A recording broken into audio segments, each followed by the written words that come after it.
Is your water salty? Then this video is for you. I'll be talking about how to treat your salty water and how to determine which system would work for you. I'm Joseph, the co-founder of Aquasoft Water Technology.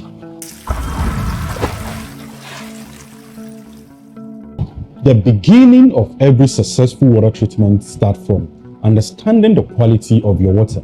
Once the quality of your water is understood, the battle is half won. I believe you have already tested your water at the lab and not just tasting your water or physical observation. We need to know what you have in your water for us to know how to properly treat the water. Your laboratory should test for calcium, magnesium, sodium, potassium, ammonia, ammonium, chloride, fluoride, and nitrate. The addition of all these would form your total dissolved solid, called TDS. In addition to that, you also need to test for pH, iron, and manganese. You can either use a distiller or a reverse osmosis. Distillation is the process of heating your salty water or boiling your salty water. This vapor evaporates and collects in a different container, leaving behind the salt in the heating chamber. This process takes a long time and requires a lot of energy. Reverse osmosis, on the other hand, is the process of pushing salty water through the tiny pores of membranes under high pressure. The pores in the membranes are so tiny that if the water isn't pushed under high pressure, the water wouldn't be able to pass through. When the water passes through, the membrane traps the salt solution, flushing it out as waste. A reverse osmosis system is also expensive, but compared to a distiller, it is much more affordable. So the design of your reverse osmosis starts from your water test result. The total dissolved solids in your water will determine how your setup should look, how much you would spend on setting it up, and how much water you will get, and even the cost of maintenance. So here are 4 basic things that makes up every reverse osmosis system: your pre-treatment, the feed water pump, the high pressure pump, and the membrane. The feed pump takes water from the raw water tank or the untreated water tank and sends the water through the various pre-treatment stages, and the high pressure pump takes water from the pre-treatment and supplies that to the membranes under very high pressure. At this point, your water should be free of salt. Now, you can decide on what else you want to do with the desalinated water, either to put an inline or ultraviolet water sterilizer to sterilize the water against microbes, or to put a mineralized balls or remineralization media on the line to add back some minerals into the water. Now, what we mean by remineralization is when you add minerals back into the water like calcium and magnesium.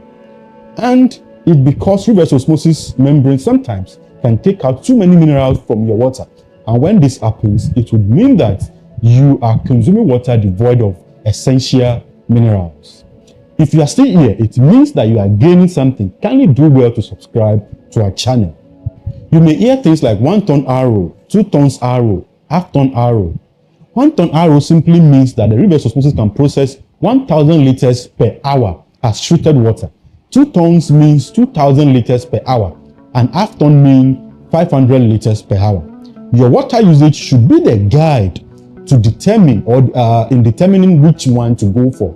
Sometimes your water need may require 500 liters per hour, but your water's total dissolved solids is very high.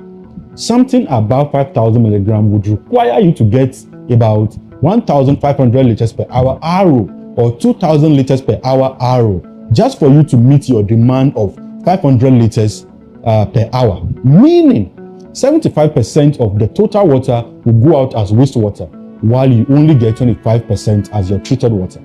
So sometimes your 500 liters water would require 2,000 liters per hour RO, which would mean that you are spending more money than someone with a TDS of 1,200 milligrams per liter, because they wouldn't need to get a 2 tons RO for a 500 liters per hour water need.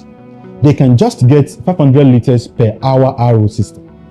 You should also note that ROs produce a lot of wastewater. You can decide to recycle that wastewater, and if you are doing that, you will need to spend more money on treatment setup. You should bear in mind you will lose more than twice the quantity of water you are getting as treated water. And this quantity will keep increasing as time goes on. You will also need 2 water tanks, one to store the untreated water and the other for the treated water. It is best to get a bigger tank for your raw water.